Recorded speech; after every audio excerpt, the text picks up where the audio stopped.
Welcome back to the studio where today I'm joining you from London, and it's a little noisy where I am. I'm on a main street. I hope it doesn't really pick up, but if it does, city ASMR, right? So while I'm here, I've been to a lot of parks and I just love the nature space in London. It's so nice.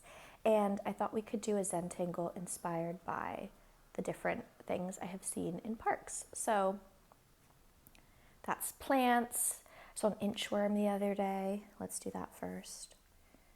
He was really cute. I don't know if it was a he, but he was really giving that vibe. So we're gonna do his little body like this. I'm gonna soften out any kind of jagged bits I got. And I thought what we could do for this one is something a little bit different, is not just use one color, because I was in the park and I love how many different greens there are. So from far away it just looks like, oh, there's green over there. But then if you really look at it, it's so many different ones. And it's one of my favorite kind of slow down things, is to be in nature and notice all the different colors. Or it doesn't have to be nature, I guess. I'm just going to carry this wet paint into the area that's dried because it's quite light, and give it a little color. And then I'm gonna try and get my technique in here. Wet and clean the brush, and then this bit blend into itself so it's a little bit of a smoother transition. There we go. Yeah, I love just looking at the variations in color, and I am traveling, of course, so I've only brought one paint palette with me, which is this one. And you'll notice it has a bunch of green, so I think what I'm kind of going to do is just dip between this. I don't really like this one, but maybe we'll use it. This, and not really have a what's the word, order for it, but more just go off vibes and see how that looks. So we have our little inchworm. We can also do just a nice classic leaf. And this is going to be one where all of the shapes are different, and then they're going to combine and make all these kind of interesting intricacies. So I'm excited to see how that turns out. I'm also kind of just making it all up. So I think we should do a little kind of sprout like the emoji.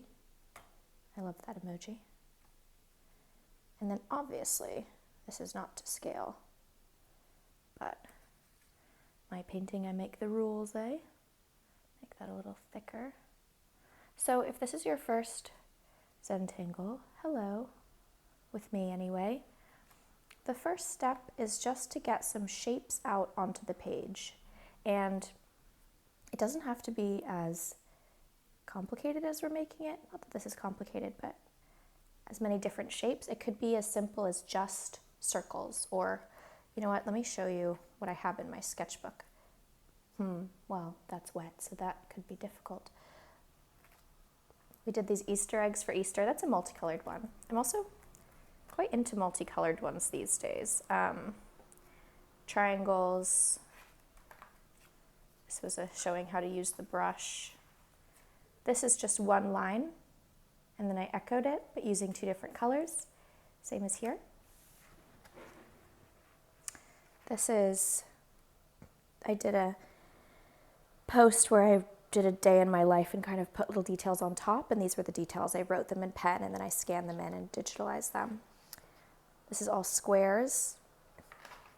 This is my favorite style at the moment, these kind of floating ones. So we have the elements, the lily pads and the flowers, and then we have the shadow below, the darker blue, and then we have the lighter blue of the water. And I've done a couple like that, and I really like them. Here's another. So this is going to be using multiple colors in a different way. If you're wondering where the usual book is, that is back in LA.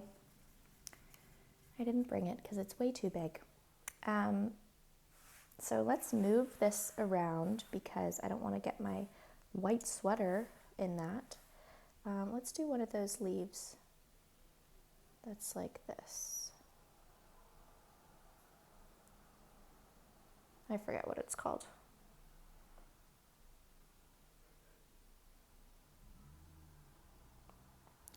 Anyways, the first step is just making all these little shapes, and they're going to be the basis for our Zen Tangle, which is what we are going to then paint our lines around. And the whole point of this exercise is to give ourselves a little slow down time.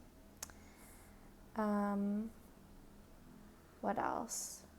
We ate strawberries and they aren't green, but again, it's my painting and that's what I feel like adding. So I'm going to do that in this kind of darker green. And this part can be as detailed or not as you want it. I do so many of these that it's fun for me to kind of try something new. So that's what's going on here. And I like the corners to be really crisp and touch each other. And all the lines to be smooth. And you'll see that the water is going to naturally dry and pool in parts. Look, this is really cool. It's kind of created an outline of our line and then a lighter bit in the middle. So a lot of this is just kind of like letting go and letting God, you know, like we're not planning too much. At this stage, I don't even know what shape I'm doing next. I'm looking around my cousin's apartment and she has a bunch of cool plants. So, okay, for the record, there's a cat hair and there aren't cats here. There aren't cats here. So Parmesan's just obsessed with me. So this one's going to be a little rounder than this one. Oh my God, another one.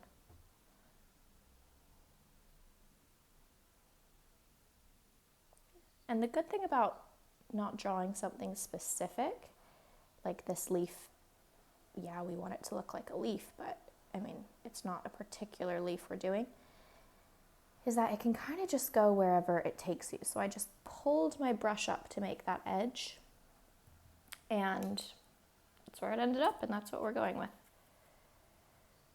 Okay, what else is in parks? There was a lot of grass, of course. There was, you know those leaves that, I don't even know how to describe them.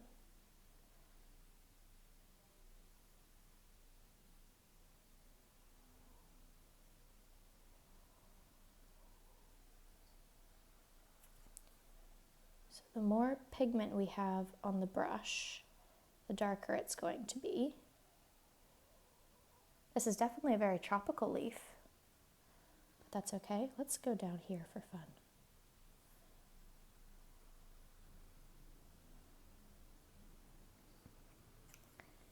But I kind of just want this page to feel like an explosion of nature. It's not necessarily of anywhere in particular.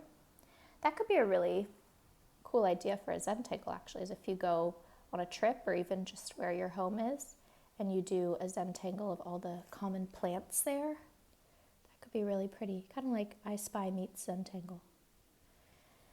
Maybe I'll do that soon. So I'm going to soften these out. I don't know why I feel like softening them out, because they also naturally happen, like here, and that doesn't bother me so much. Not that this bothers me, but I don't know, I just find blending kind of fun. So we've done 2 of that color, 2 of that color, 2 of this, and then 1 here. So let's go back to that shade. And we have 1 more. Why don't we do a flower?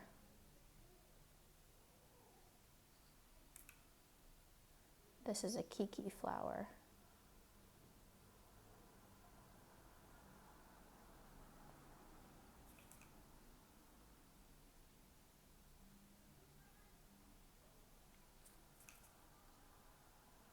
And so I'm just going into spaces that are available on the paper. So I don't have a shape in mind that I'm trying to force into this area. Oh, we got a big chunk of pigment there. Quite quite the opposite actually. I'm making a shape that will fill it out nicely and kind of balance the composition.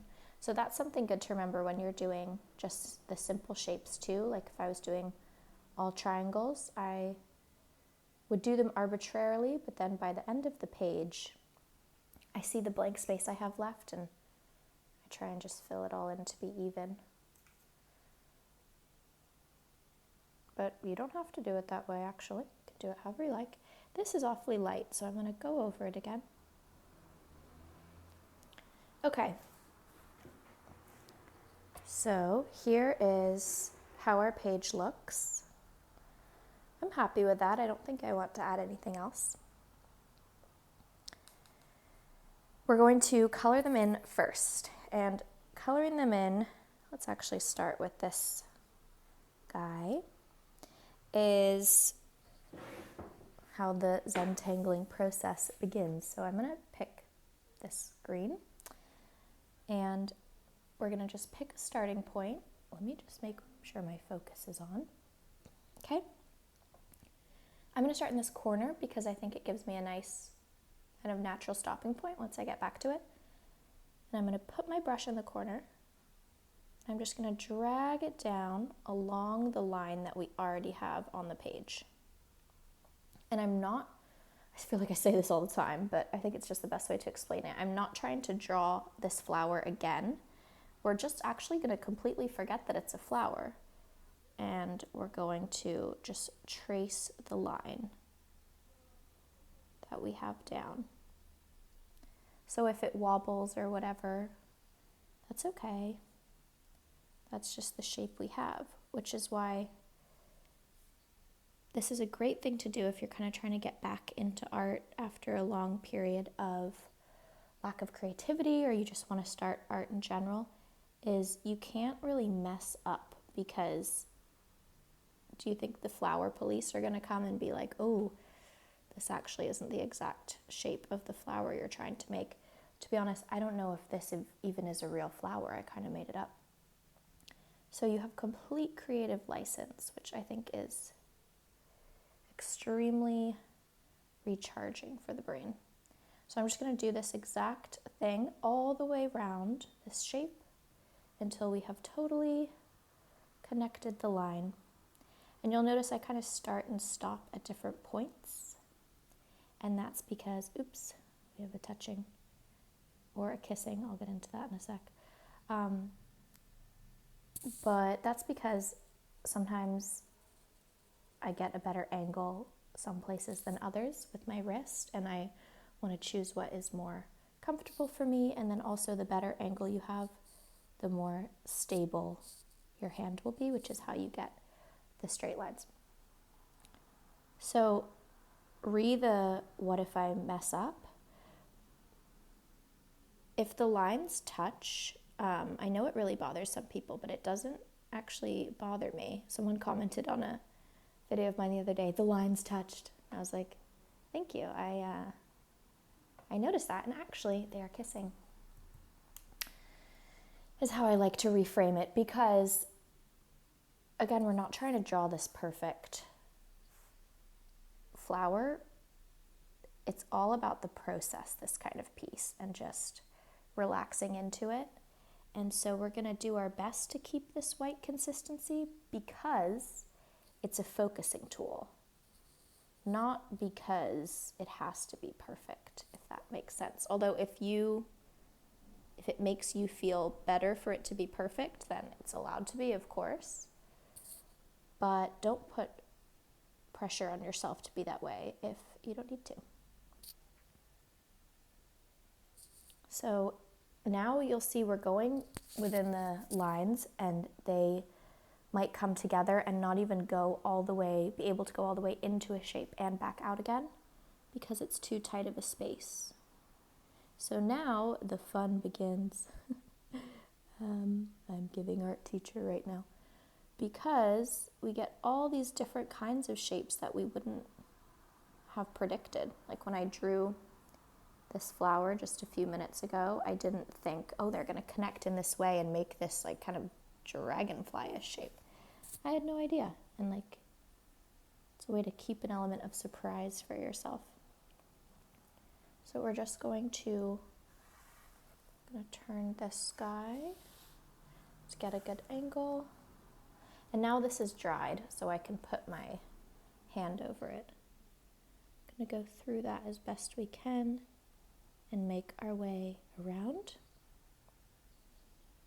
And so when it's the same line, I often let it come together. So like this is the same one going round, and it goes in here on both sides and back out, leaving this space in the middle. Very sweet. And I'm not doing the exact same color as we had on the outside. It's actually a different shade. And I don't know why I've done that, but I have. So in here, I could technically fit a little bit of paint, kind of the width of that one there, which is interesting how they're almost yin-yang. But do I want to is the question. I'm going to try and find the very tip of my brush, because I do want to, and get a little point and put it in. This is the Princeton Round 2 brush, by the way, and you can get Round 2 brushes anywhere. It doesn't have to be this brand, Princeton, but I do really like this brand. I find they're really good quality. And a round brush means it has a pointy tip and then a bit of a kind of belly-ish, and so you can do more pressure for flat lines, little pressure at the tip for little points like we have on the corners. And so I find it really versatile, especially for pieces like this that have lots of different types of shapes. Okay, now we're going to move on to this guy, which I actually want to do in the same color. I did it. And we're making all these decisions on the fly because I feel like that's a good way to do it, especially with the rest of what I'm doing today is going to be quite structured, and there is a right and a wrong way to do things for the most part. And so this is such a nice way to start the day. It's about 8 a.m. right now because I kind of get all my rebellion out the way, I guess is a good way to put it. And then I can kind of be more focused for the day. And we'll see how long this takes. That part's quite satisfying. But it should be around an hour and a half, maybe. And if you don't have a random hour and a half in the morning, that's pretty normal. I just do because I am an artist, and so this is my job. And I'm a morning person, so I'll typically start my day, well, my working day before or around 8, and then I have like a big longer break around 10ish, so I'm just not strictly 9 to 5. So I have this flexibility, which I am super grateful for. And if you don't have that flexibility, you can still do this, of course. You could do like 20 minutes at a time. The good thing is these pieces aren't going anywhere, and hopefully you have a little setup where you can just leave it out on your table and come back to it whenever. So maybe the first day you just give yourself 5 minutes and you draw out your shapes, and then maybe you come back from work and you fill in a couple, and the next morning you fill in more. There's really no time pressure on these. It's kind of like doing a puzzle, which for a lot of ways, because A, it's really hard to stop, but B, you can do some of it and then just leave it.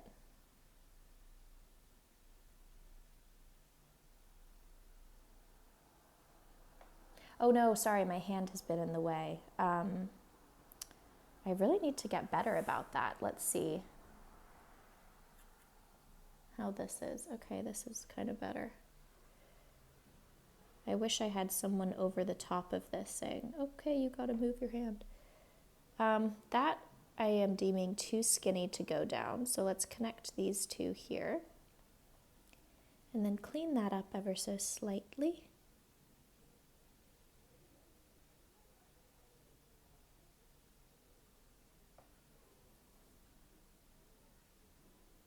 We're going to get some nice little negative spaces to fill in here. This one kind of looks like a lizard now, this inside line. Couldn't have planned that. And I'm really honing in on the not planning part today. But I feel like someone needs to hear that. So then I'm just going to use a single line for this stem. Do you know what? Maybe we can connect it actually. I need to be careful because this is wet. Maybe we go back around this way.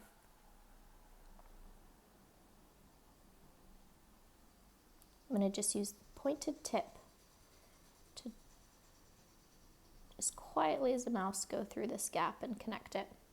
And there aren't set rules, so if I'd left it, that would be fine too. It just really is vibes, you know, how I'm feeling. Now, this is broken up. So I'm going to talk about negative spaces a lot. Negative isn't negative bad as opposed to as like negative attitude. It's negative as in empty, and in art, that is what we call a blank space. So that is what's going on there. Let me know if that doesn't make sense or you want a little more clarity. But the negative spaces appear on our Zen Tangles when the lines connect, like this darker one has, creating a space in the middle. And then when we do those, we make these little shapes. I'm trying to find the best angle here that we can then fill in.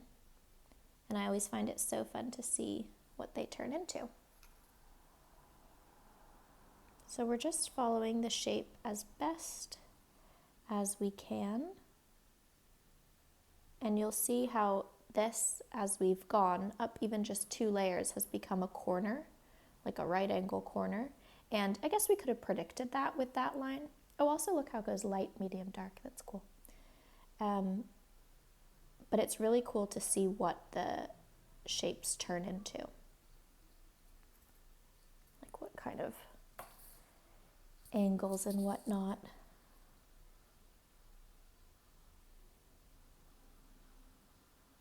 And sometimes the lines are so close together that it just makes a totally filled in area, and that's cool too.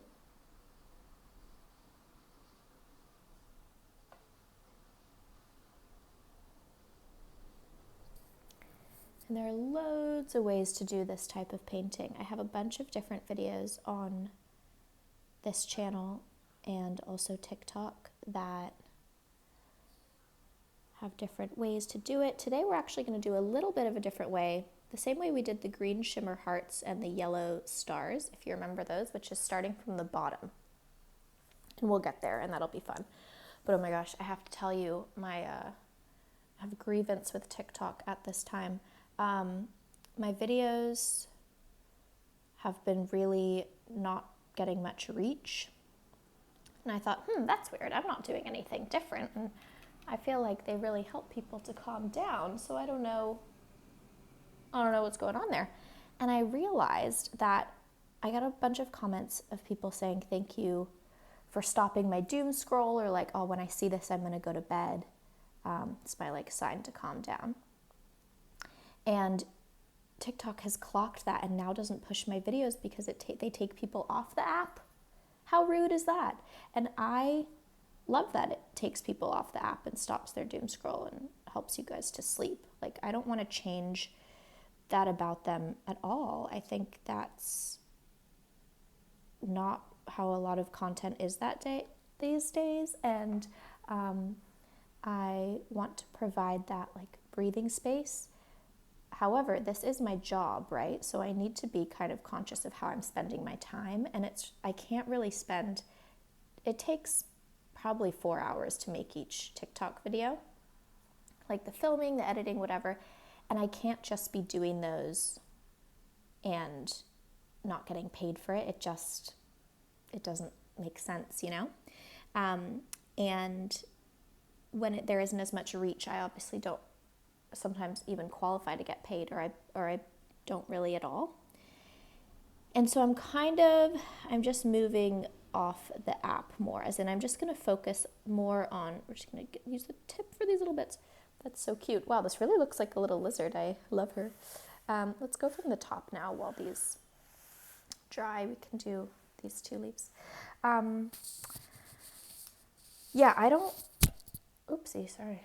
want to change my style of video, so I think we should congregate in a place that doesn't mind that this slows us down. So I am focusing more on YouTube and Instagram, and I'll still post on TikTok, but I don't know. I don't really love how that's happened. Because surely there's plenty of fast content that they don't need it all to be fast. I'm a very slow person if you are just meeting me. So yeah, that's my thought process there. So I guess this is this color. I haven't really been paying attention. Yeah, we'll keep going with this. I like this one because it looks like an eye, and it's just one simple on the top line and simple on the bottom line, and we can just drag our brush as far as we can go. As for tips on getting your lines straight, sorry, sometimes I really gotta focus. You go slow, but you also want to go with confidence. Like if you're too slow, it's kind of going to waver. So I'll try and walk you through what I'm doing exactly. I'm going to pick where sorry, I know my hand is in the way. I don't really know what to do about that. I'm going to pick my start point and my end point. So I'm going to start there. I'm going to end here. I'm going to get in position, and I'm just going to keep the end point in mind and make my way down to it as confidently as possible. And then now we have our endpoints down on the page, so we could literally just go right to them. And then I'm going to use my little tip to fill this in further than we might have been able to go.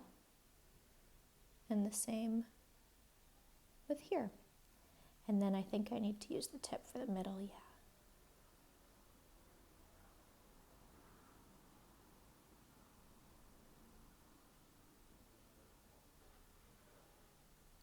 Okay.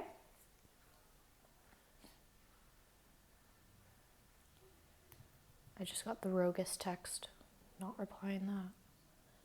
Okay. I think, is this a ginkgo? I don't know. I think this could be kind of cool in this color. Haven't done that yet. I'm at the stage of Zen Tangling where I kind of like each one to be a little bit different, and then you can learn as you go what looks good. Because sometimes stuff is an accident. Actually, very often stuff is an accident. And then I'm like, hold on a minute, that looks really cool. And then it's something I can take on into the next pattern. The idea for my L'Amélie Paris book at the start was, and I like how this came together, but I kind of want to fill in that a little more and keep the white space consistent. The idea for my L'Amélie Paris book was that I did one Zen Tangle at the start, and then each one following, I wanted it to be like the previous one, but with a slight difference. And I can't show you because I don't have it here, but it might be, I did pink squiggles, and then I did pink squiggles with varying degrees of thickness. And so it would just, the idea was I wanted to very, very slowly explore the types of things I could do. And I did that for a few pages, and then I started to see requests of what people wanted to see, and so I started doing those, and I still will kind of experiment with them, but I really like all of your suggestions, and so I love making them as well.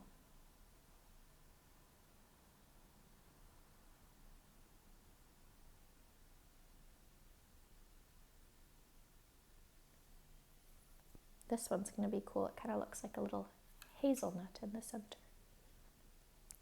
The best thing about being back in London is, besides the parks and besides my friends and besides the architecture, really loving it, is the grocery stores. I missed M&S so much. I also love how picnic oriented this place is. So at M&S they have a deli section with 3 deli items like olives or parma ham or whatever for £8, and you can just get your little selection and go to the park. Like, well, how cool is that? Done that a few times already. I also grew up here, and so many foods and things are really nostalgic. And so I've been making my way through those. I think when I get back to LA, I'm gonna have a little no sugar time because I've been eating a lot of pastries and things, which is fine. I'm on holiday, but my skin is not agreeing, and I don't want to do that to it for too long. Okay, I really like how this has looked. Aren't these kind of cute together? This is kind of Kiki and Booba. Kinda. Okay, now let's move into this guy. And I think, why don't we do the alternate of this? So we'll do this kind of yellowery, because that's a word, green on the inside. And again, it's a similar technique to that. So we'll pick our starting point, this corner. We're going to trace so this goes up a little, then goes down, and it makes its way to this little bottom corner. Same as here. And so I have my brush at a flat angle. I'm going to go around that little bump, see? So this isn't a mistake, it's just part of the piece, like nature. Some bits are longer, some bits are shorter, some bits are bumpier, and we don't judge that, we just observe it. Oh, nice tree with all these leaves. And so we just want to echo all the shapes that happen, and this might turn into more ripples as we move into the leaf. It might even out. I have no idea, and I'm not, cat hair, attaching a judgment to the outcome, which I think is super important about these. I see a few comments where people ask how to not get frustrated, and I think that is the answer, is it doesn't need to turn out a certain way, it just needs to be a peaceful space for you. And if it not looking perfect ruins your peaceful space, I do get that, like that's valid, but that's something you can kind of practice unlearning, like use this as your exercise for that. If you wanted to run a marathon, are you running it full the first time? No. If you want to kind of lessen control of the outcome, just lessen it a little % every time, and you'll get there. One of my favorite phrases ever, I've actually recently been making a list of all my favorite phrases because I say, oh, this is my favorite phrase, and there's about 12, is slowly is the fastest way to get to where you want to be. And I forget who said that, but I find that really helps me in times when I feel frustrated with the pace of something, kind of tortoise in the hare vibes. Like if you're consistent and determined and you have a good plan or good intentions or whatever it is, you'll get there. Just carry it out.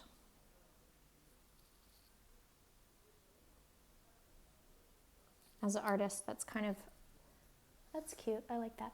It's kind of how what I have to tell myself in my career, because I can get very frustrated that I think I'm doing all these beautiful things and then it's just not always received in the same way, or I see my friends, this is probably going to be a one-liner, so let's just go around the middle. I see all my friends in different jobs doing all these kind of more stable and cool things, and I'm like, I work just as hard as them. Why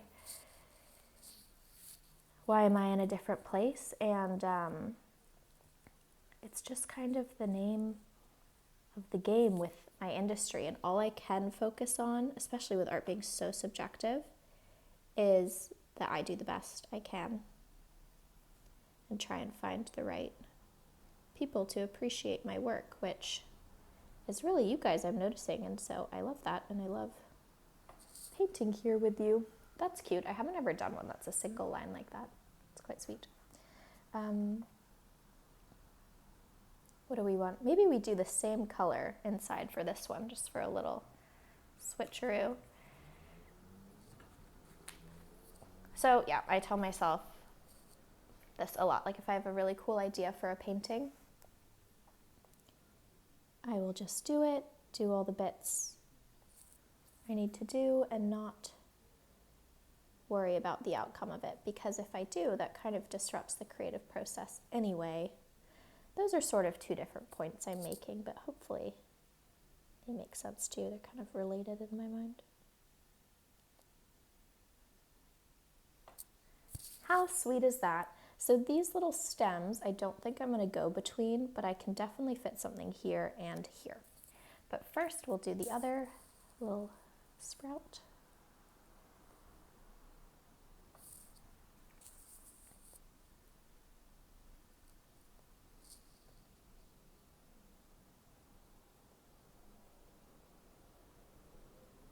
So also when I do this, I kind of have in mind that like the white between our current line and the line we did before is like a border, and I'm painting within the border to keep the border a consistent width, if that makes sense. So see this corner, it's a little extra white here. I'm going to bring this down a little to try and even that out. And this is very intricate. If you're like, that looks way too close to touch, don't worry about making it touch. I also have my lines extremely close together, and if you're worried about them touching, just do them further apart. And you can always get them closer together with your next piece. Like these aren't meant to be a pressure situation. You don't have to have it perfect on the first go. It actually, if you did, it'd be pretty crazy. I think you have seen my first ones, right? I posted them on TikTok. There were some black and white pen ones that I did in like 2017. And they were totally messy. And that's fine. Okay, so now we're kind of gonna draw into these bits a little.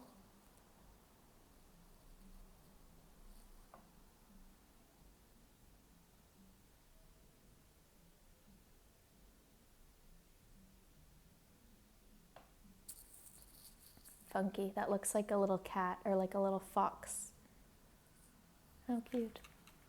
It's kind of like cloud spotting, this activity, and we're just doing it actively at the same time. Like these shapes appear, and then you attach them to a visual, and then the cloud floats away, and we just keep moving and keep painting, and the shape transforms. And it was nice to see it while it existed, but there isn't too much meaning behind it. Just kind of is. I'm glad we did this little strawberry.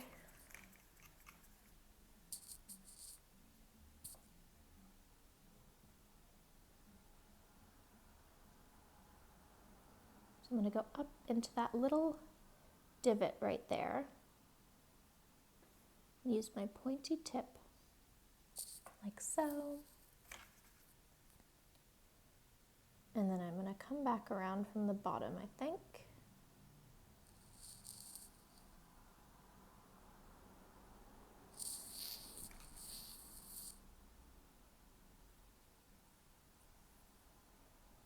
And it's just a subtle little dip up there, but I kind of want to reflect it and carry it down. A good way to think of how the lines communicate with each other is that they're rippling. Like if you throw a stone in the water, it will make those ripple marks outward, and they are all a total echo of the first one. So they're all communicating even though they're their own shape. And effectively, that is what we're also painting.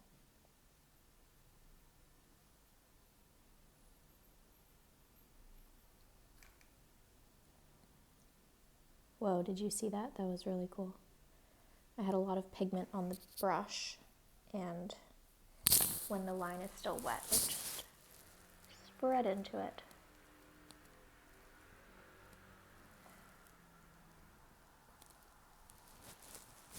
I don't really like how that looks, so I'm gonna just close it up.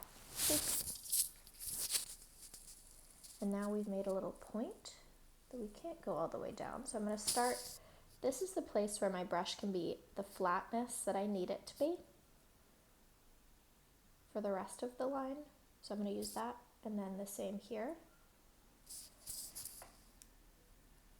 And then we're going to connect it, and then once that's all sorted, I'll take my little tip and I'll drag this down as far as it can go.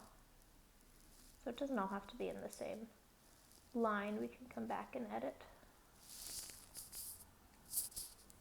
And then this is probably going to be a little filled in triangle, so because I know that, oh, it made a heart. Cute. I can just kind of make it a blob and move outward to filling in the space with our white border. Okay, so let's have a look at how it's all looking. Here it is. How nice. So the next step in a lot of the Zen Tangles that we do, sorry, I just had to yawn, is we would then do exactly what we were doing on the inside, but on the outside. So tracing the shapes, and they will kind of start expanding. So imagine a line here. They come very close together. And so the next line would go around that connection. And then they all start to kind of become this mega shape. Gorgeous. However, I feel like doing something fresh today. So we're going to start from the top or the bottom? I think the bottom, just because I'm right-handed. And we're going to do a line, we're going to do lines across the bottom like this, straight across, which are going to be fun in contrast with the inside shapes. However, obviously, they're going to start to hit things, right? So when it comes to an obstacle like that, we're just going to move our brush around it. And that's going to become part of our line, and back down. And so our cross lines are kind of going to have these big waves and ripples that move upward on the page. So let's do that. And I think I'm going to do it in a few different these green shades. Do we want to get closer? Yes. So, is this dry? Yes. Got to be careful about that. I think what's going to work best angle-wise, let me test this out for a second actually. Oh no, it's going to be like this. This first line, I think we can fully do one straight line. Probably going to be the last one that's a fully straight line. And that's cool. So I'm going to start in the bottom corner.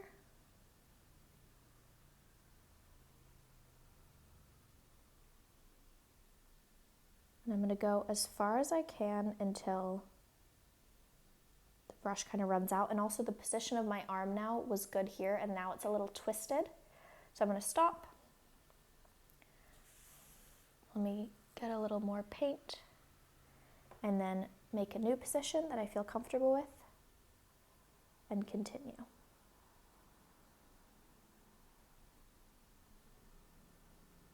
Until the end. There we go. And look at this nice variety in, what's it called? Tones here. No, not tones. I did have a matcha today. Oh, which was green, so maybe that's inspiring this too, subconsciously. But the difference in darkness and lightness, I forget what that is called. Wow, good artist, Lizzie. Now we're going to take a slightly different green and do the same thing as far as it'll take us, which is kind of under this leaf here. And then back out again. I always try and put my water in the shot so I can show you how I load my brush, and then it's always in the way, so sorry about that. Okay, I just wanted to get that cemented of where we were going, and then I can clean this up. And then angle-wise, it's going to be best for me to work from here, but we know where this is going. We're just doing the same line, so that is fine that we're not starting from the same place. I think I'll start from here because this is going to be a natural corner.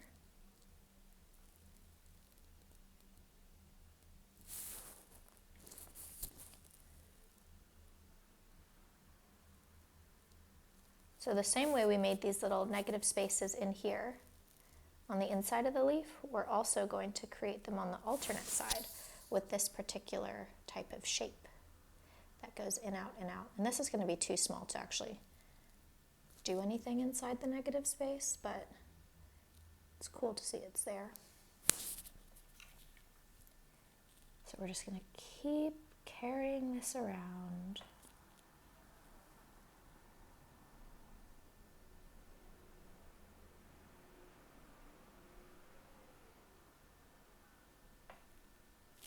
That feels, this looks a lot like the inchworm we did at the start, doesn't it?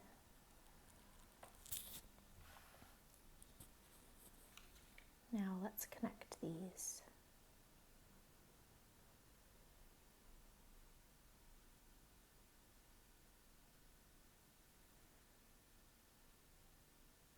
Could have used a little more pigment, so I'm going to go in after re-upping my brush and swim it down. Kind of want to fill that out. So our line is, our original first line is really a echo of the shape, and then when we go in and edit it as I call it like this, we're just crisping it up, but it's still the same vibes. I realize I use the word vibes a lot, but that just explains stuff so well. Okay, so see how our line is, it's going straight across, it just has some detours along the way.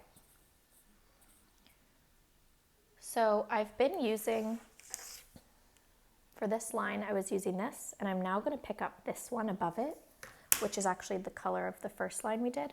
And while this is still wet, they're going to blend together. And I just want to see how that looks. I feel like that could be fun. Back to the greenness of it all. Okay, I have to be careful because that strawberry is wet, but I'll do my best. This is going to be a skinny little mini bit to go through, but I think we can do it.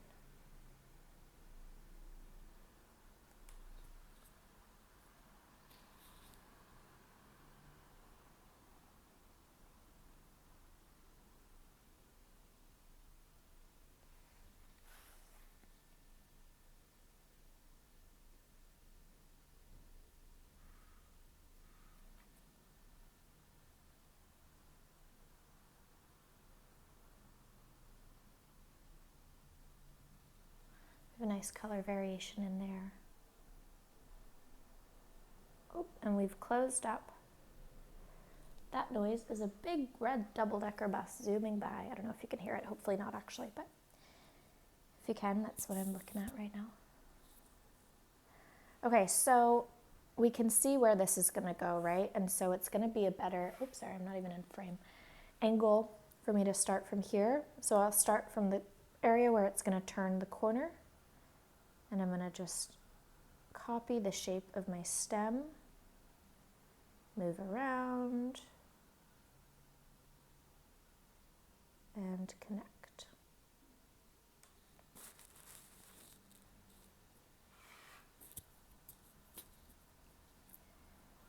And then we can pick back up.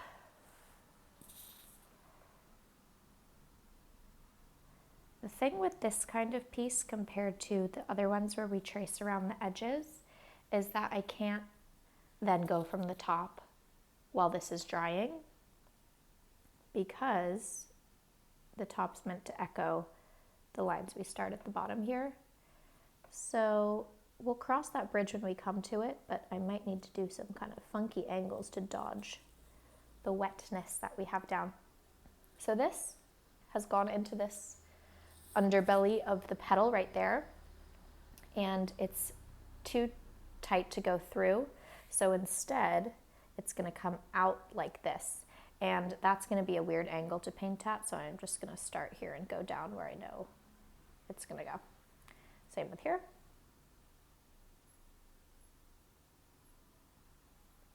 And we've created our first negative space triangle in the outline. Cool. So I'm flipping through those two greens I showed you a moment ago. And they're awfully similar, so you can't really tell, but see, that is different to that. And I kind of like how they blend in together.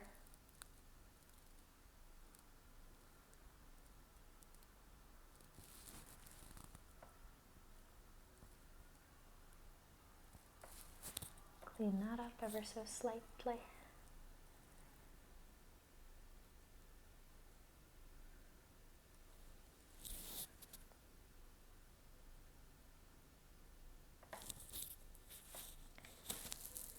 And then we're just going to do this until we make our way to the very top of the page. And then I'm going to make some yogurt and banana, and this is kind of naughty of me, but I'm going to put some flapjack in there. Part because I don't have granola, and part because I'm obsessed with the M&S flapjacks.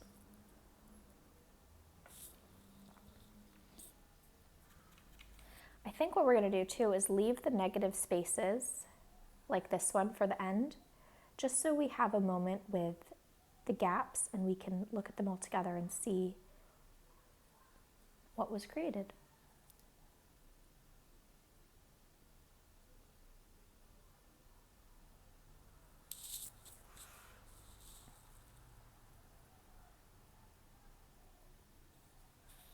We're going to definitely have one on the side here too, aren't we?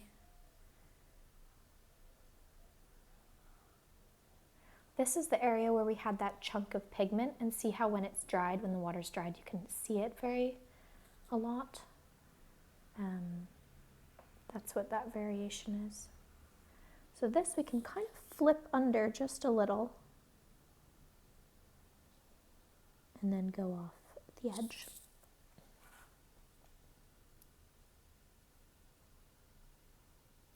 So yeah, this is a negative space too now. Okay, so you get the gist of how this is going, right? I'm gonna have a survey of the situation for our next line. I kind of like to pretend I'm a car driving through some windy country roads or something, especially here. I'm going to the south of France next week, so I'll be doing that. Woohoo! So we're gonna drive up here, through there, I think. Up here soon, this is going to close out and become a negative space. Down this flower and then out right there, leaving this bit blank.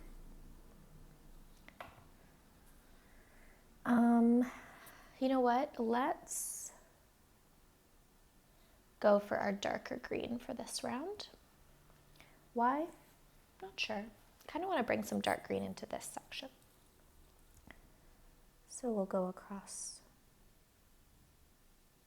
And then we're going to do the same thing where we move up. So there's a bit of a pattern to how our brush is moving, but it is still different each time because, for example, we're not going to go in each one now because it's more like a petal, except for this bit, although actually this bit because we can't go all the way in.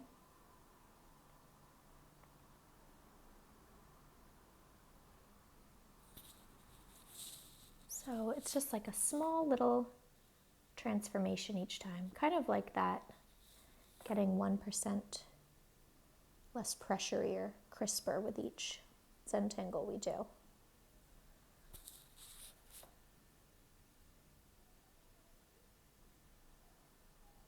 That really satisfyingly has gone equidistant between the line and the edge of the page. That's nice.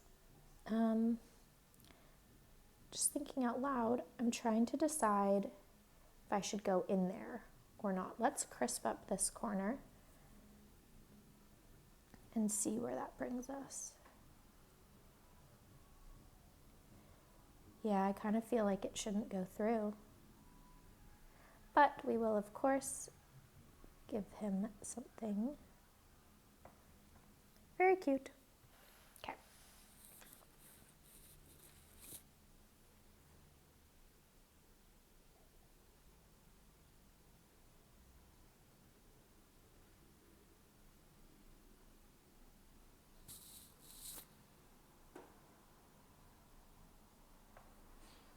So I've been thinking about the types of videos that I want to make, and I have seen a bunch of comments. Oops, I need to clear my throat. I've seen a bunch of comments of people saying that these paintings like the videos of the paintings really help them and they are feeling sad or stressed or like in the hospital even and just kind of needing some healing, whether that's emotionally or physically. And I know a lot of people like my voice, but not everyone likes my voice. But hold on, what are we gonna do here? I think we can go through. Let me actually just focus on this with my tip. I'm gonna do it as skinny as I can, and then I can always add to it.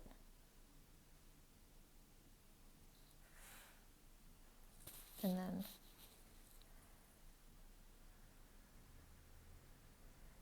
come back here. Okay. So just in terms of video diversity, I kind of love this healing element of my work. And so I was thinking it could be cool to do some videos with healing frequency sounds on top, kind of like as meditations, because I know a lot of these are put on as kind of like a visual sanctuary while you're, oops, did they touch? I think so. Visual sanctuary as you're doing something else, and it might be nice to have a sound that's more peaceful and also kind of helping your body to recharge and heal or whatever it is. Garbage truck. And so I was thinking, what if I did some videos where it's just the painting, like something soothing, and then the frequencies on top? Let me know if you would be into that. And I will, of course, still do the voice ones too, but I just think it could be fun to have a bit of a variety. And I really love this healing element that I've noticed. So let me know what you think.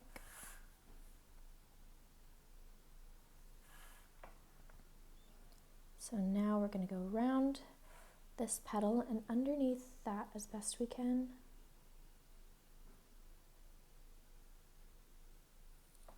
That looks a little messy to me.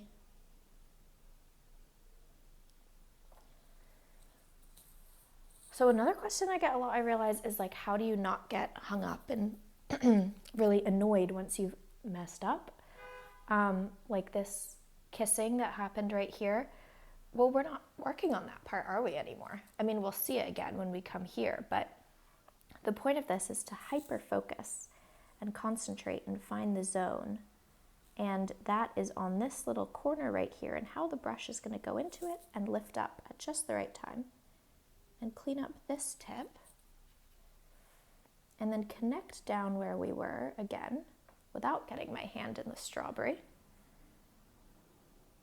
And go around this petal right here. Clean our brush, get a nice consistency, and connect. And go around this petal, down to this next corner, and connect. I love these shapes that are the kind of longish, pointy ones, because the corners are fun to do, and also the really straight bits are fun to do. And so it's the perfect combo.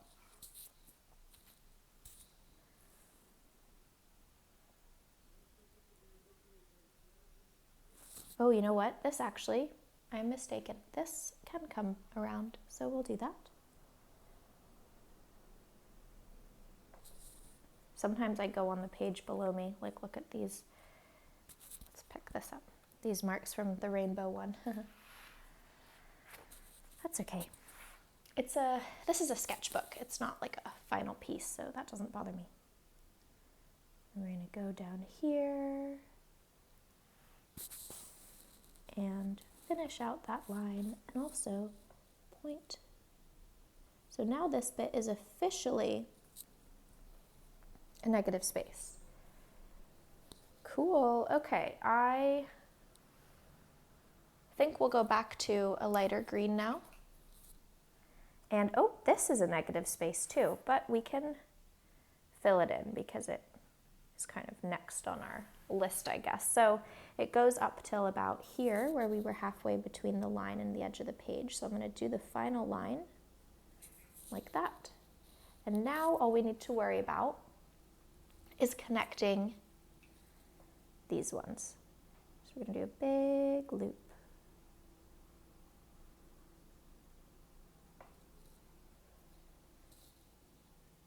And down. That was a pretty nice corner. I'm happy with that. This looks like a water tower or something, kind of. Okay, and then, do I want to switch up the line color? Kind of. I'm gonna go from this side, make a little mountain line.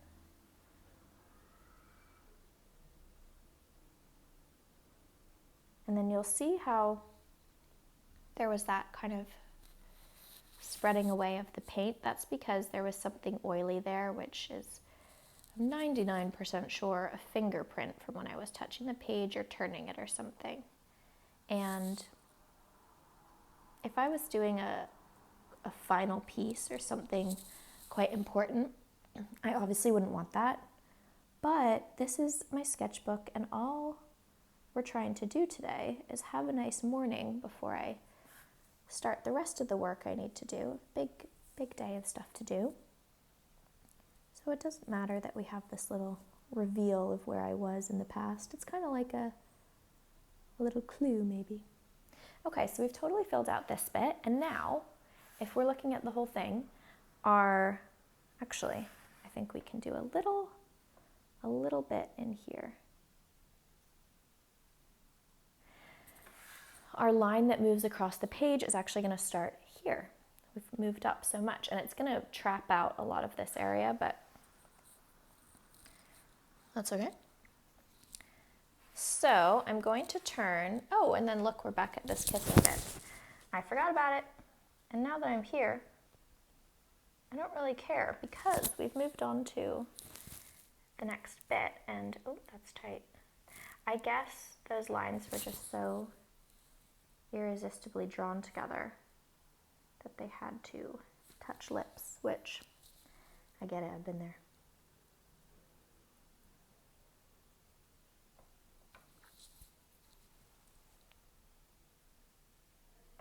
So that's created negative space too, a little kind of mountain.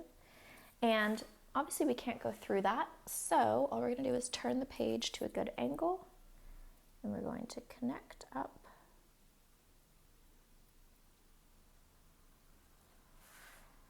and around.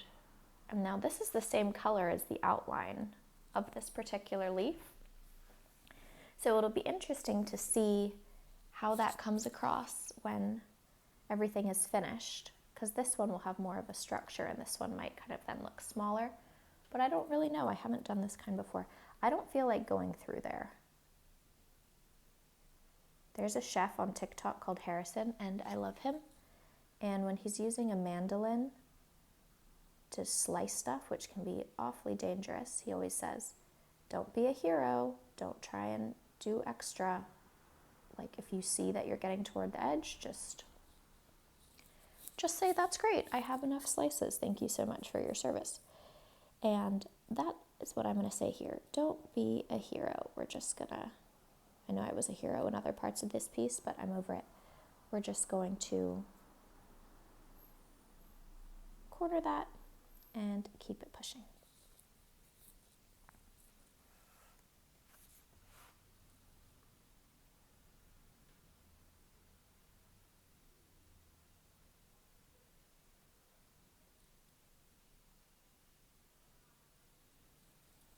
And so this variation happens depending on how long the lines are too. So if the lines are just short little segments, I typically will kind of re-up the paint, or also we can crisp this, I think. And so they tend to be darker, and if a line is particularly long, like this one here, the paint and water runs out, which is why it got lighter. Ooh, should I go through there? I don't feel like deciding right now. So now, look how far we've come. Our next line is going to go all the way around this guy. And then we get to encompass the strawberry. Exciting! I think I would like to do this medium light green next, and it's going to make sense for us. Oh, the light's looking very nice right now. I have windows to my left, so that's what's casting a shadow.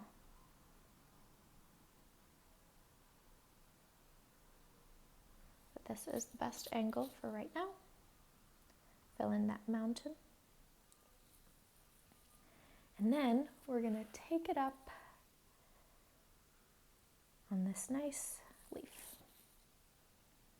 Just going to be a lovely long line that this paint's quite watery because there isn't much left of it, this pigment, so I'm re-upping it a couple times. Getting some little pigment bits in there. I'm happy with that.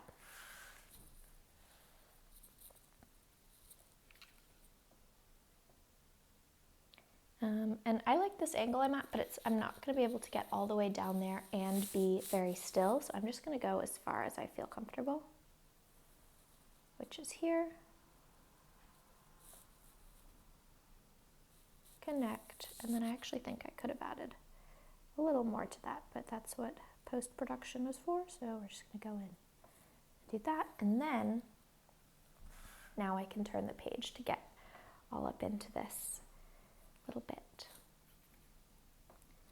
And I tend to like to do the longer area first because it determines more of the page, so I want to have that down. So I'm going to do that one, and then I'll go in and connect. There's something on the paper there. What is that? A little sweater fuzz or something. Okay.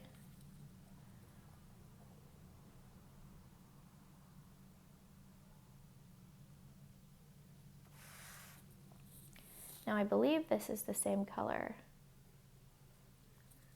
as the outline here, is it? Hard to tell actually, I think it might be slightly different. There's two greens that are really similar, and then there's a yellowier green, and then there's our dark green. So because I want the center where these two pass each other to be smooth, but this is around where my arm would expire, I'm going to start a little below it just so this bit is smooth. Because to re-up in the center would give us more opportunities to kind of clash, and I think this looks cleaner.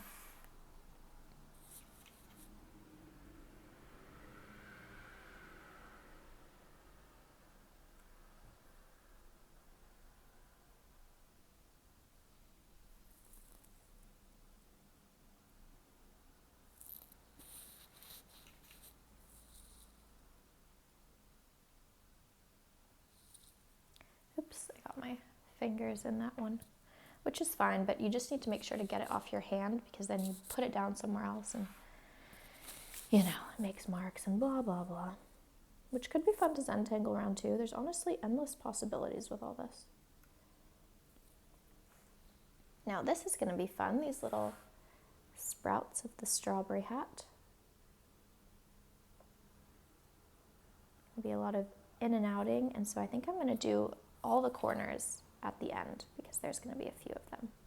So we'll just follow the big shapes. That went a little far, but we're just going to incorporate it here. Same with this.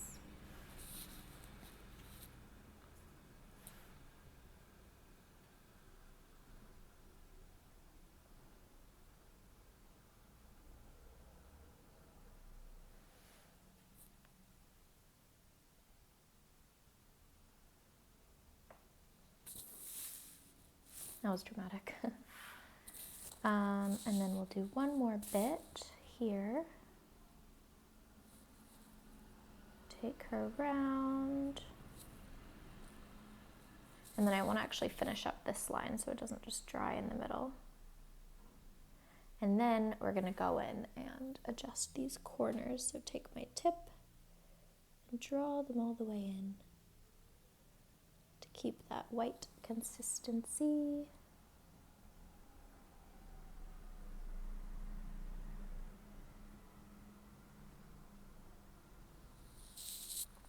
And we're also going to want to do that here actually, but I didn't want to go too far away and have things dry, so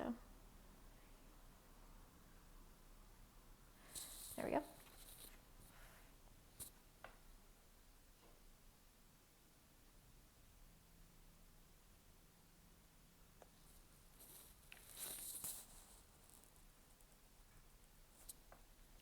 and another line down. When you're doing art, it's very important to step away. Oh my God, it's already been an hour and 10 minutes. Holy moly. Step away and see from afar, because this is such a different vibe to this. And it's just nice to have eyes on both. I think we could use a little dark green.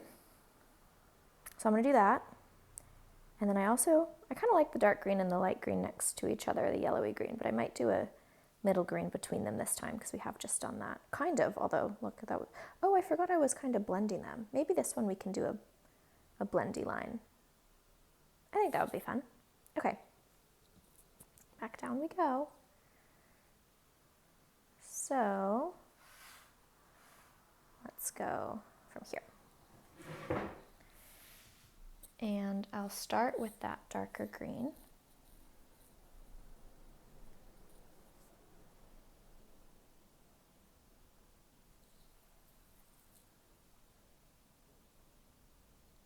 As far as it'll take me, which is about here. Little cleanup crew. And then I'm going to sort of wash my brush, not fully, and then go into the next color. So it's now a kind of mid shade.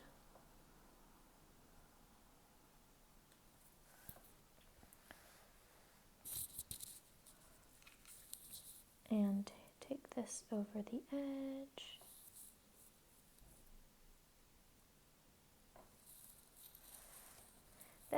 We can definitely go through, but we're going to come out the same way, so it's going to end up being one line. And I'm going to go just above it so that that is sorted, and then go between it as one smooth line.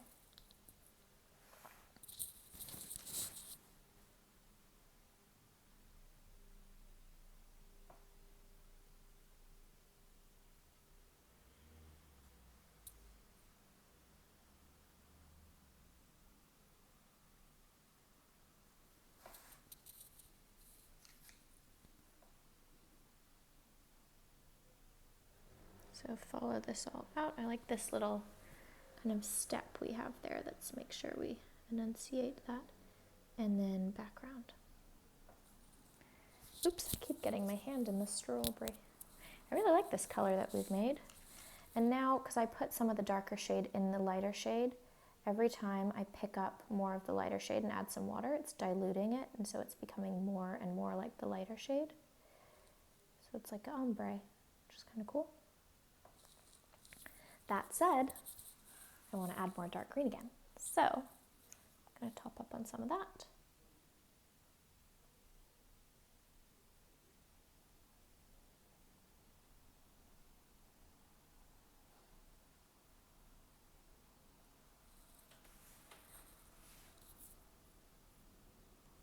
It's kind of giving fruit roll up. I don't remember if they were green though. I think they were like blue and yellow and red.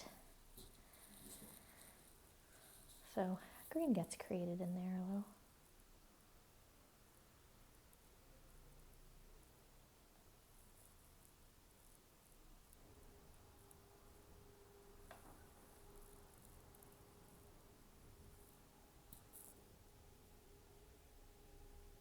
So there is also a technique where you see how I clean stuff up? You don't do that at all, and you fully go off every little divot and stuff. Maybe we can do one like that soon. Let me know if you'd like to see that. I don't think I've done that in a while. And that's a super, super concentration one. So that actually could be a good contender for the frequency type of video, because I don't need to talk. I can fully focus, which might be a good idea. So I'm going to go back with the light green, make my way around this sprout, and then connect while the darker green is still wet. And they'll kind of blend together. That's really pretty, that bit.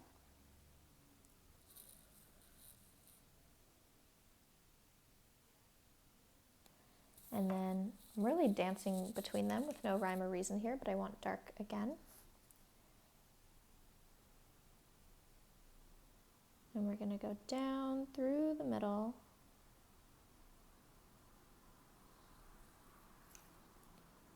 And then we've created this little cavern. Kind of looks like a potato chip bag.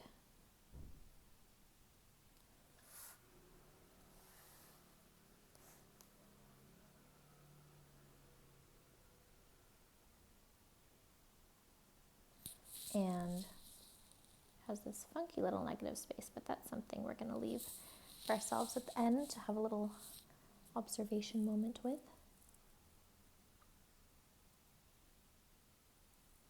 So because this is so pointy, I don't even want to come out again because I don't want to add more pigment than I need. And because it would look this way anyway, what I'm going to do is just visually follow this line down. Okay, it would start about here and just go right up. Kind of the same here. Up and around. And then my position was expiring. This one actually I would like to clean up.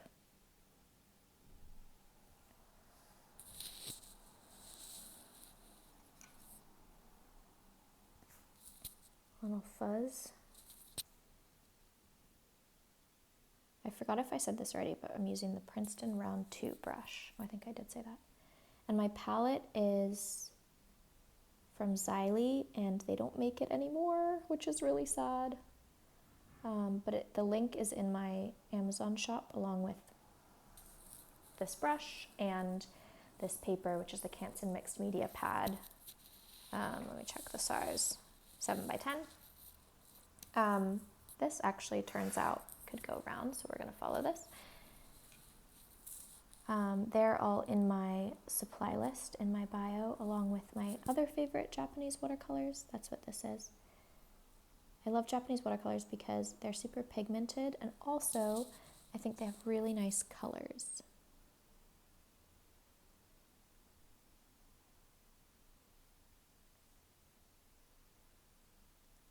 But yeah, there's plenty of brands. This one I know is really cool because it folds up, so it's so good for traveling. But I also love Kuretake, and I've done a lot of pieces in this book with that. Okay, cool. Wow, it's looking so au naturel.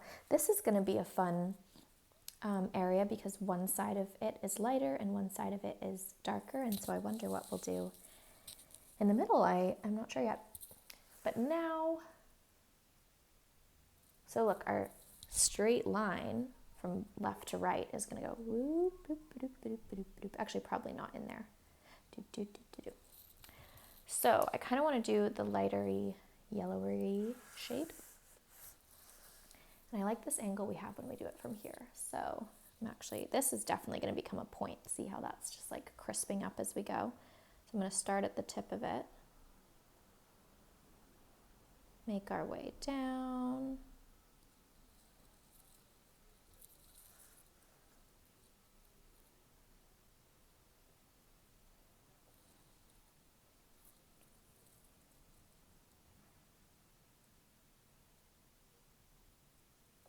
Nice. Nice, she says to herself.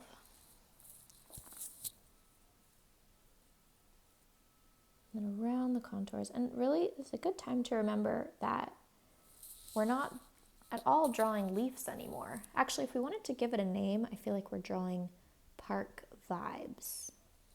And what does a vibe look like? Well, it doesn't. That's the whole point. It's a feeling. So we can't mess up because no one can say this isn't a park vibe because this is a park vibe to me. You might not have the same vibe. And that's fine. I'm sorry for your loss because it's a really fun vibe over here. But, oh man, I just got my finger in the... I just did that. Oh well.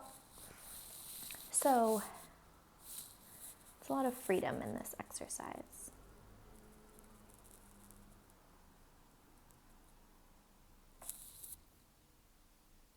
I like these kind of bits where there's a tiny little three-sided shape that our line goes down into and then out. I don't know why.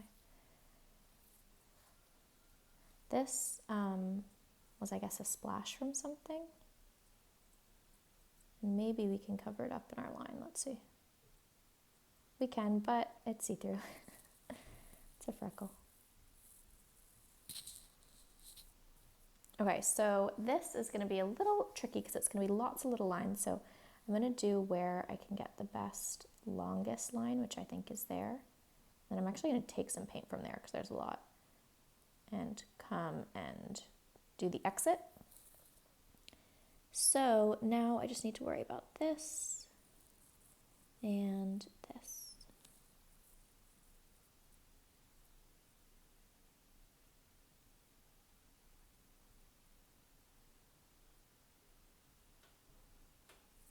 Okay. And make our way around. Depositing a little bit of pigment. I don't know why this one's breaking up so much. And off the edge of the page, and another line is complete. Lots of cool negative spaces happening here. So I think it would be fun to do that color again, but with our tie-dye method. So moving around again.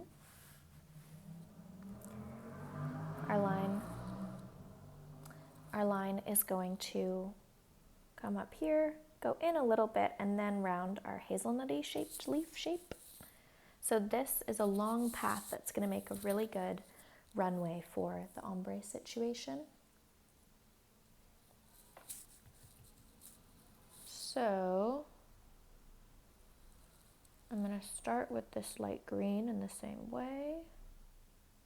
And this I can all do in one go, so that's what's happening. There we go. And then I'm going to pick up with a medium green. Oh, don't love how I connected that. Let's go back.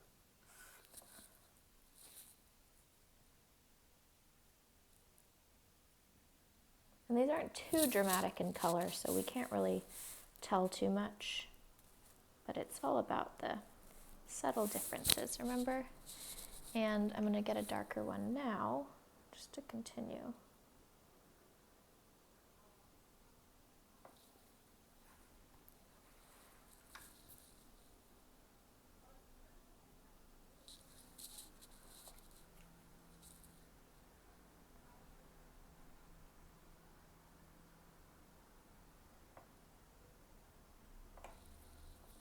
Cool, look at that, how that changes. That's nice.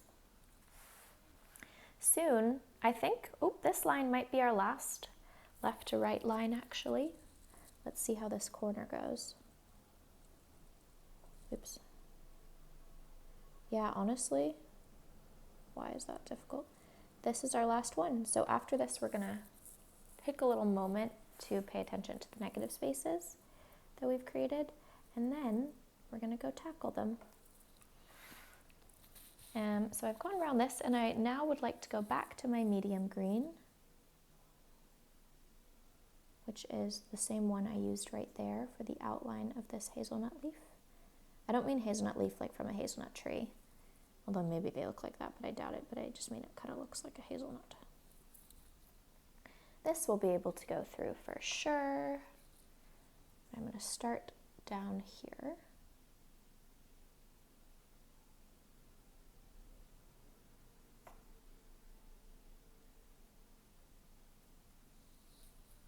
And then this is actually a good contender for tie-dye because it's going to bleed in.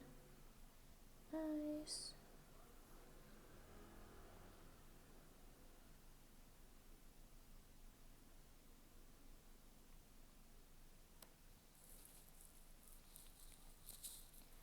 I like that.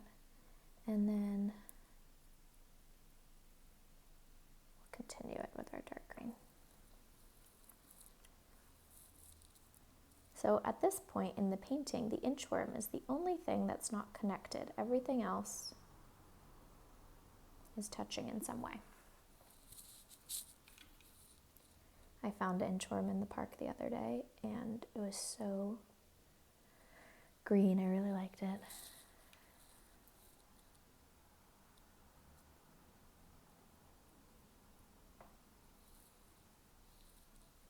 I'm going to clean out my brush so it doesn't have pigment on it and just smooth that together a bit. Okay. And then we will finish this line. Wow, this negative space looks a lot like a leaf. That's kind of funny. This one looks like a sail on a sailboat. So why don't we go back to our medium green while we're here. And our dark green is going to come with us a little bit because it's wet, and so it can drag along too. And that's fine. It's invited.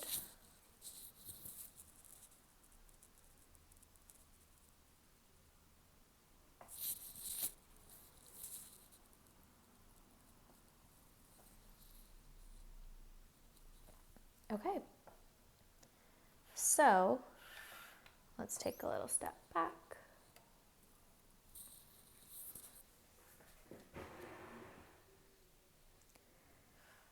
We actually have quite a lot of negative space at the top here. I think what we'll do is fill in this side bit, which I'm going to really revel in because on my Lomely Paris book, the handmade paper one, if I had to do this edge, it would be really annoying because it would all be over the side. So we're going to have fun there. And then we're going to come back and do this. So this will kind of be the leftmost side of our piece, the top there, and we'll keep doing that until we can't anymore, and then we'll assess our negative shapes. So what I want to do here is just have a bit of a play. See how we did this green to dark ombre? I think this is a really nice area where we can test out how that would all look next to each other, maybe for a future one. And I just thought of that right now. That wasn't my plan before, but these kind of random split decision choices we make in these paintings can take us to new ideas. So let's do that. This is a little bit of a darker one actually, but we're going to take it up. It's running out, really running out. I'll re-up with some of that one that's below it. And then from here at the corner, I'm going to get my darker shade and around the same place as the line before, and then carry it around our hazelnut leaf.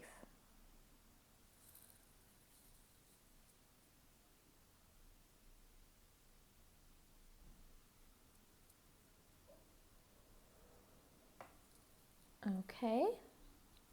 And then for the sake of tie-dye, I want to blend this slightly. It can be tricky because sometimes if there's not much paint there, you're actually just adding white space, which I don't always want. Oh, look how that turned out so cool. I love that.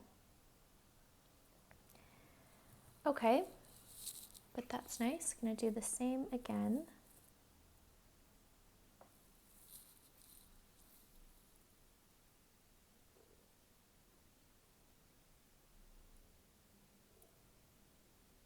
I'll put this piece up on Finders Keepers, by the way, which is the area of my website shop where you can buy the pieces that I make, all for under $100.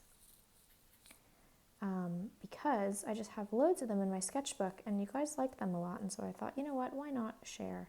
And someone left a comment that was like, $100 is not a steal. To each his own. My other works are in the thousands, so I feel like this is quite a steal to get a little snippet, and maybe it's something we painted together. But if it's not a steal to you, you do not need to consider buying it. That is just fine.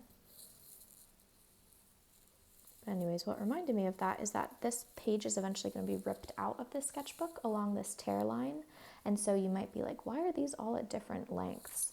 But it's because once they pass the tear line, I don't really care what happens to them. Do you see that there? So that's that.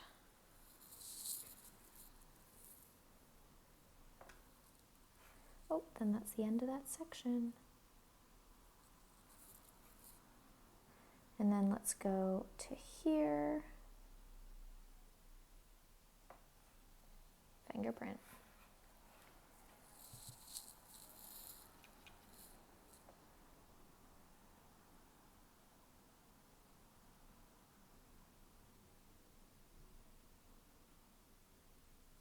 So whether you start at the bottom or the top also affects where the colors of the line are, because they kind of like, you'll see they've been running out as we get up here. But if we were to start this one down here, it would be the opposite. But I don't want to do that because I like what we are doing in this experiment.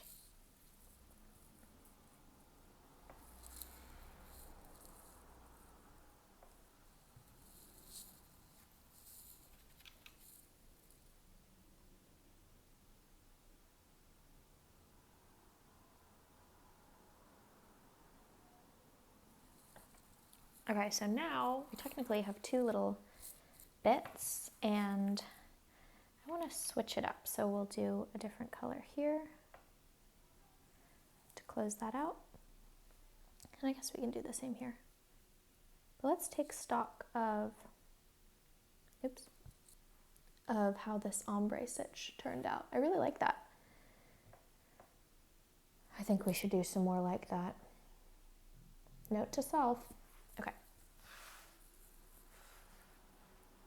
So now our left to right is effectively from here around our little inchworm, inside this cave, outside the cave, down the sprout and up the strawberry.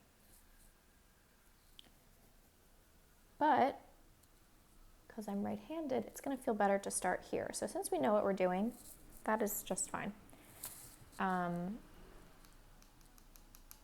And I think let's do the darker shade again. So along this, and look how much this has changed. Like this was a spiky strawberry hat bit, and now it's this loop. And that's all because that's just kind of what the shape turned into. I think it's so fun how that happens.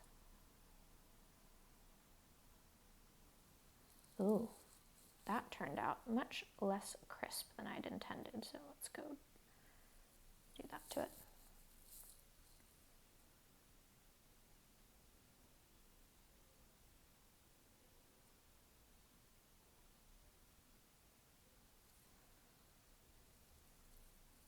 And then here we have one of those 3-corner shapes that I like, or 3 edge shapes that I like, which I'm going to fill in as best I can.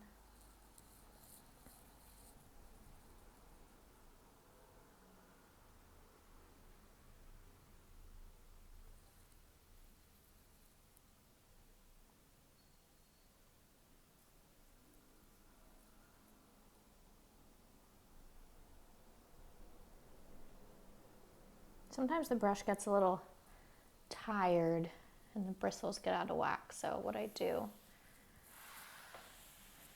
is I'm gonna wet it and then I kind of twist it on the paper like this, and it kind of like realigns them so you have a better point. So I'm gonna do that because I kind of noticed some lack of crispness happening. And that's just from moving it and shuffling it about too much, and that's totally normal.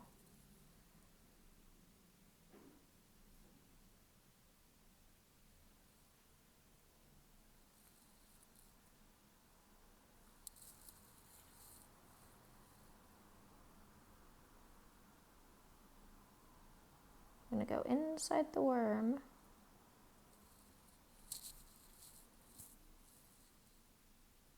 What are inchworms? Like, I think it's actually a caterpillar, but what exactly does it turn into? Does anybody know?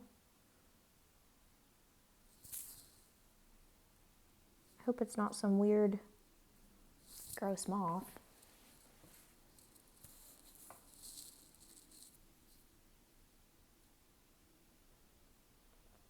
So now that we've closed this out, we've created this little kite slash stingray slash upside down parfait of ice cream, kind of. Could be anything. And we're going to carry our way back around the worm as far as we can go, which is there. And so then that's now divided these into 2. And I'm going to pick up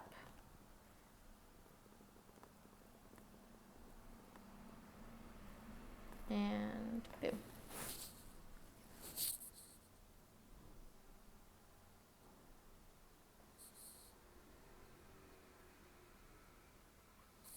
kind of interesting to see how the different shapes that happen when things meet. And let me just get this guy done. Cool. Oh, we got it. So, for example, when this leaf in the middle has met this one, it's made a little sail, and here it's made a leaf, but it's the same shape, right? It's the side of the stem with the leaf, but then it's the other shape next to it that determines what the blank space is. So this one's more convex. I get confused between concave and convex, but I guess convex, and so it's kind of like a blowing sail, whereas this one is opened, and it just shows that you can be, or anyone can be one person, and then your vibe with someone else is different to your vibe with a different person. Just had that thought. I don't know why. Anyways, moving back along, we're going to fill in this area. And I think what we can experiment on here, this kind of looks like a really booba cat with kiki ears and big cheeks, is I kind of want to go down the color spectrum of the greens that we have in rainbow order, just to see how that looks. So we'll start here with the medium green. Every little section of this piece is a new place for experimentation. And then if I really, really liked how something turned out, I can do this piece again if I so desire with the rules of that, the rules being rainbow order or the tie-dye, or maybe I just love the strawberries so much, all strawberries, but this is kind of just a lead in onto what we do next if you want it to be that way. One of my other favorite phrases is the hardest part is starting. And so if you don't know where to start and that's holding you up and you've been wanting to, literally just start. And if you hate the one that you made, you can throw it out and do another one. But by then you've started, and that's the hardest part over. Oops. Oh no, I did do the right color. They look really similar. Oh, I see a Cassandra loading. Okay, then we're going to move into the yellowier one. Again, starting with the big line.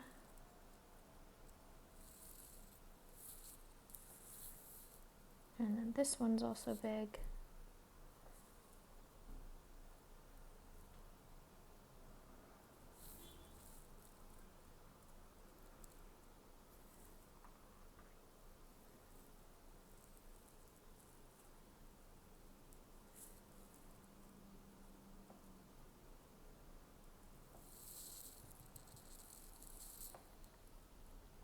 That's cool. I like that. Because these two are so similar, I kind of want to do another. Oh, not an alarm. I want to do another of this yellowy green.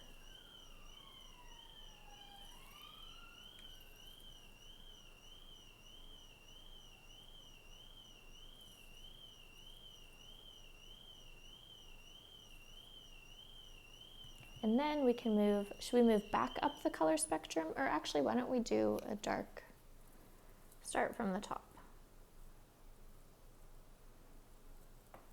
And now these two are the longest because the others have kind of disappeared. So I want to do those first and then connect these ones.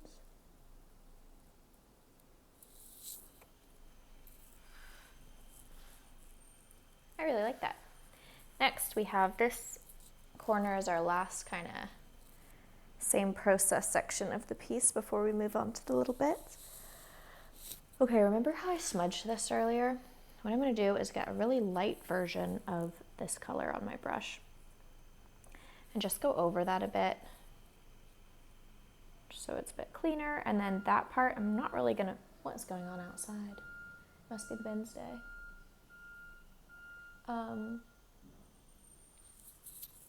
Anyway, okay, So that was kind of cool. I reckon let's do that again in the corner, that ombre vibe. So we'll get our medium green to do our next line.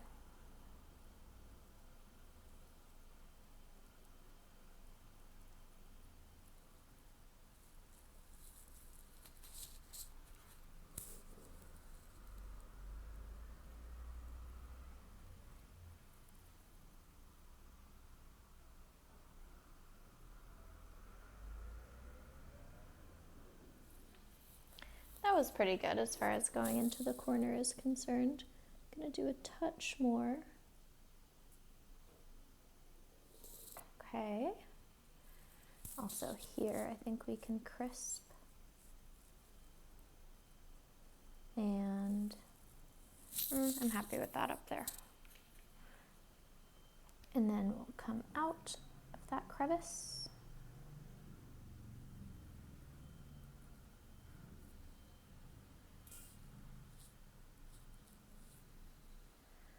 Nice, and then we're going to move to our lighter medium green.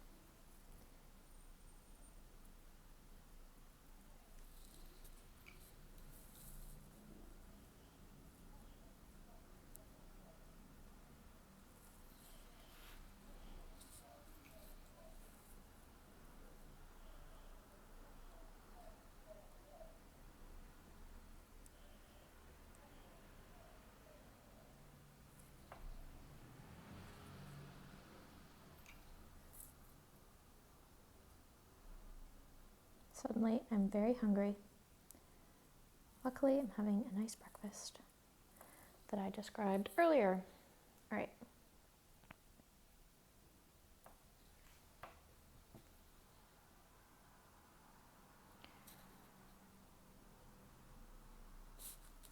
I'm just gonna let that go. Okay, we need to get more in the frame here, don't we? Yes. So now we'll go into our yellowier green. And this might close out this shape and make two. So we're kind of just like chopping it down. So to make this a smooth line, I'm going to start from here.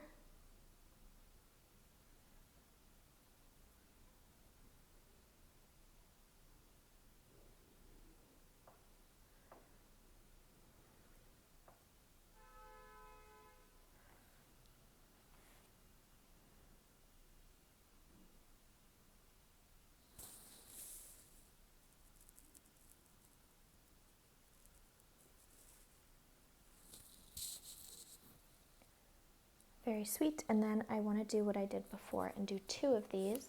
That's going to be a fun variation, the darker here and the lighter. And then we're going to have our little reflection stage, and then we will keep going.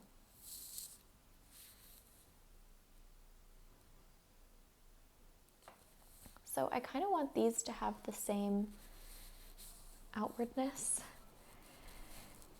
So instead of finishing this first, I'm just going to do the same here to make sure I don't get confused. And then I can go in and crisp that bit. And then let's move into our darker shade again. You might notice I'm starting at different points each time we do this, and it's because it actually transforms quite a bit with each one. And that really changes what kind of angle I want to have when I start. And then again here, so we keep the consistency.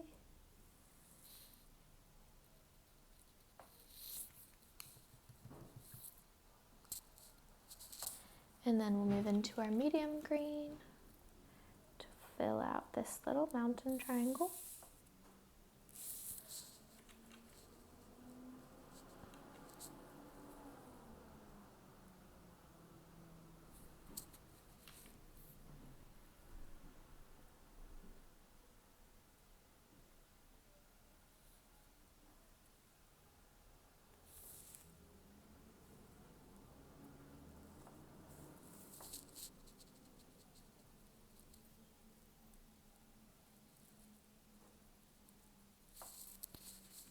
So I actually mixed the middle green with a little bit of this darker green for this one because I wanted a gentler ombre, and so now we're just going to go into full middle green, which is going to look similar,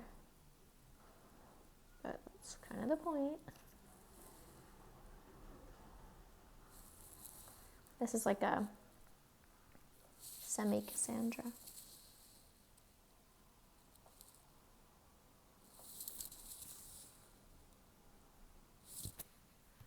And then we'll move into our other middle green. This is kind of taken a like flat top there, so let's reflect that carefully in our line. Go down a bit, and then our little edges.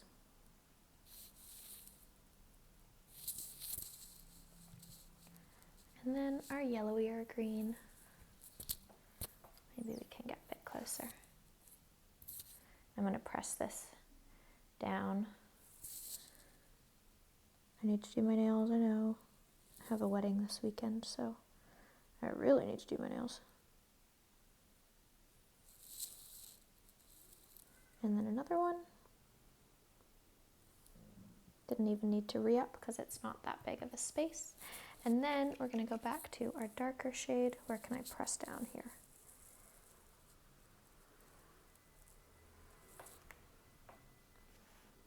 Okay, now let's take stock of what we got going on.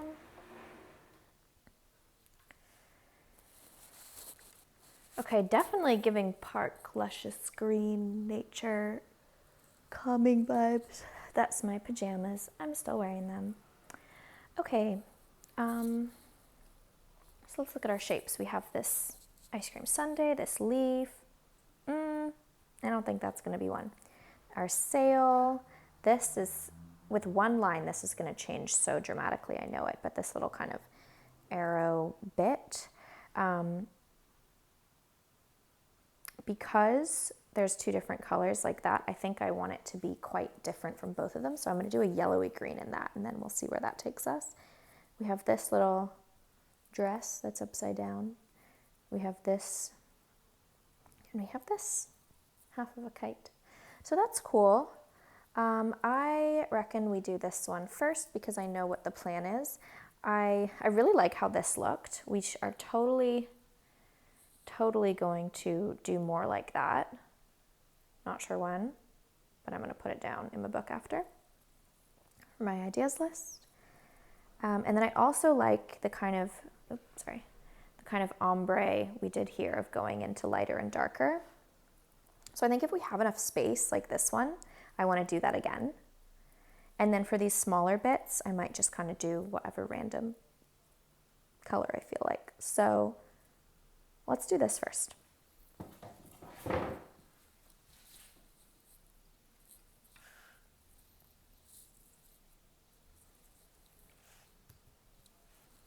And get our yellowy green up on the brush. And luckily this is all dry, so I can rest my little hand.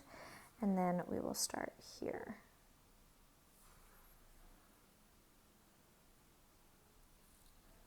And loop our way around this petal. So that's actually not going to go in between there. Too tight.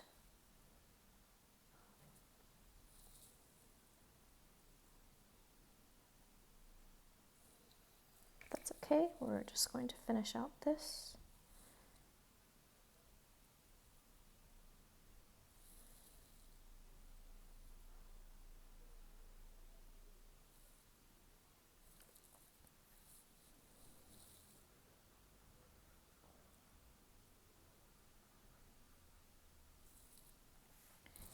How sweet. And then I want to do the same here before I forget. I always say this as if I would forget, but sometimes I can get quite distracted by the zone of it all, and I might forget.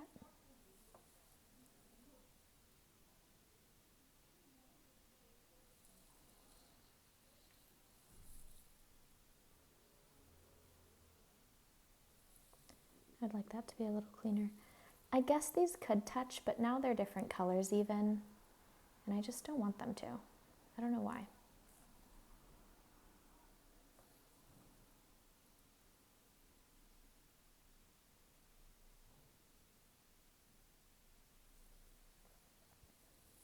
this we can give a point to.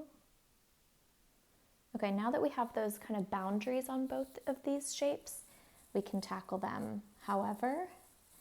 And I'm kind of feeling like a medium green for that one. So we'll do this guy first.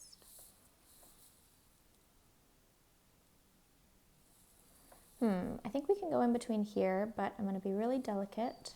Tip and back out. A triangle is the most common shape that is left, I've noticed. A triangle or a bag of chips. Here we have 2 triangles. And I would like to smooth them out, and honestly, I think they're a little small to put something in. Well, maybe this one we can do. I'm going to use the same color. Just add to it a touch. And then for this one, let's switch it up and use the dark green again.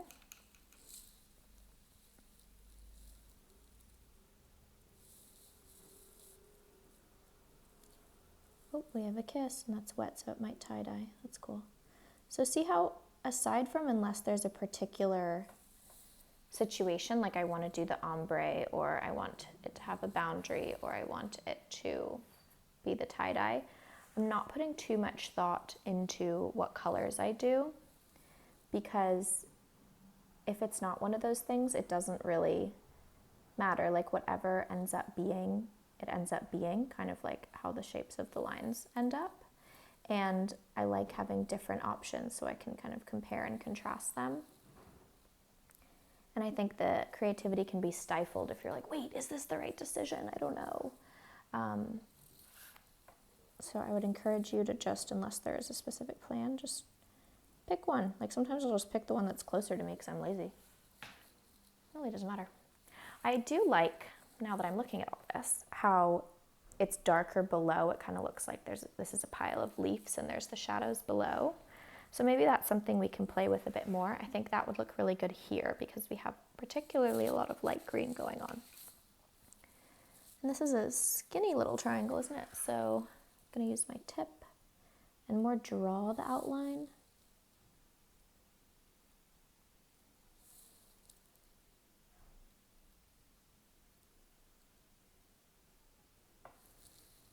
Fill it in. You know what? Don't be a hero there. It's not really going to go. This, on the other hand, actually, I haven't really done the dark on dark as an inside bit, so let's do that here too. Just see how it looks.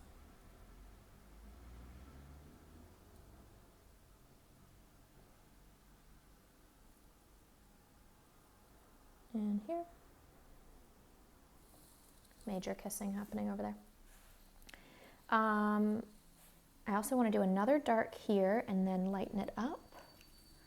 So we can do the same, and we don't have to do this was one section, remember, that then got split by this petal. And we don't have to treat them the same. No rules, but I feel like it for some reason.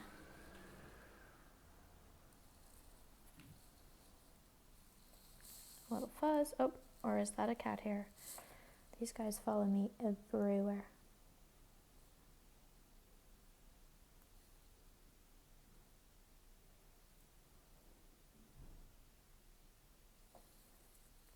Okay, now we have those down. I would like to move into, why don't we say quite a stark difference, because we had done an ombre before, and do our lightest green.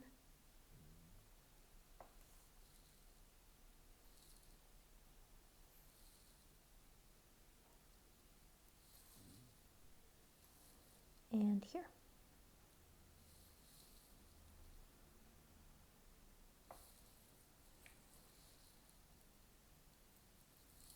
Very pigmented. Cute. And also, actually, I see a little gap right there that I'd like to fill in. So now all that we have left are this leaf, this upside down ice cream parfait, And that, I actually don't feel like fully filling that in. Oops, I've got my hand in this corner here. Lovely. Okay.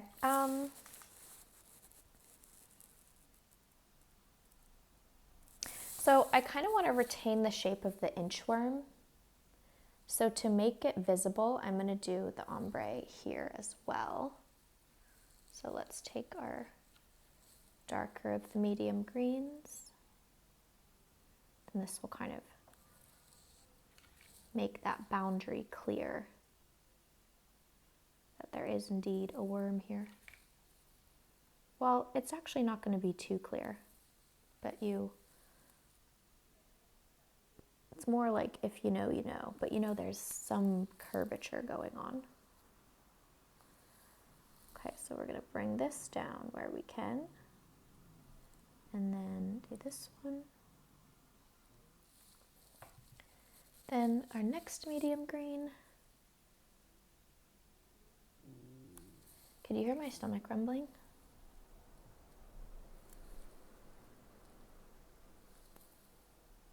I have a perfect banana. It's just the color I like, which is green.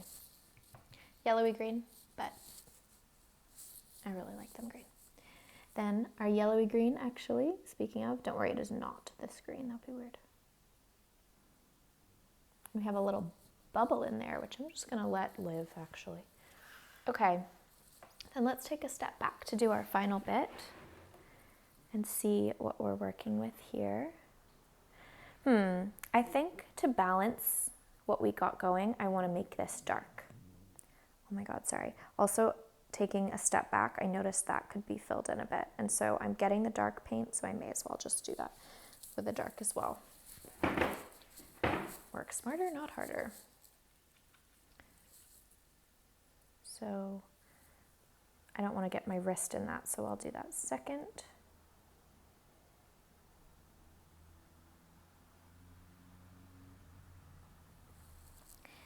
If you don't mind, could you do me a favor and let me know what exactly it is about this video that you like best? Like, do you like when the brush turns a corner? Do you like that you see me picking up and putting down the brush and re-upping it? Do you like that there's multiple colors? Like, what is it? Because, and there's no right or wrong answer. Like, I think the point is that everyone has different things they like, but if there's a trend in a certain direction, I'd love to know so I can make sure to include that, because it might just be something I hadn't really thought of, and it'd be good to know. Okay, and then our last bit of the whole piece is this little side of this potato chip bag. And why don't we do one here for fun? Oops, not me smudging this. Well, that's the last line, I guess. Okay, here is our piece. 2 hours later. Well, thanks for painting with me. If you make one, please let me know. This makes me want to go outside and sit in the park with some ham and cheese and maybe a hummus, some truffle Marcona almonds would be good, some strawberries, and definitely a big cold water. See you next time.